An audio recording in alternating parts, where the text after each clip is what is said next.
So now we're just going to put this all together and give you kind of an overall view of everything that we've discussed in this program and how you can take this program moving forward to transform your body and change your life.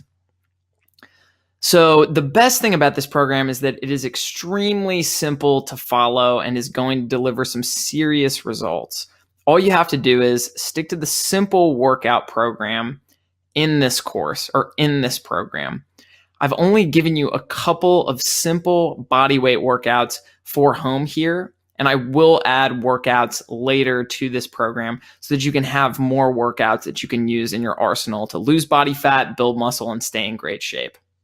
The first thing that we talked about you want to do after you've gotten an education of how carbohydrates look on your body, how proteins, how fats look on your body, how they interact with your bloodstream and digestive system.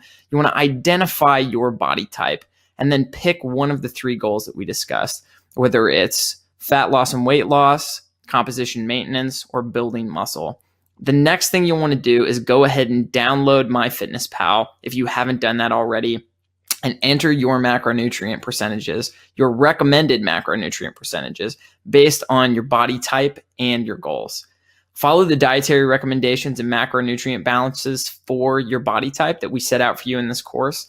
And then if you need a little additional help too, or a bump in the right direction, if you really need to lose weight or lose a lot of body fat, go ahead and download your Real Food Grocery Guide, which I will go ahead and attach to this video so that you can have a good idea of the real food that you can start eating to help you trim body fat and get into better shape. But keep in mind that the beauty of this program is that you'll be able to dramatically transform your body with a flexible diet as long as it falls in your macronutrient percentages. So you really can get into great shape and stay there while eating some of your favorite foods. You don't just have to eat plain steamed broccoli or chicken breast without any seasoning or sauce to it. As long as you stick within the macronutrient guidelines of this program, you will get to your goals.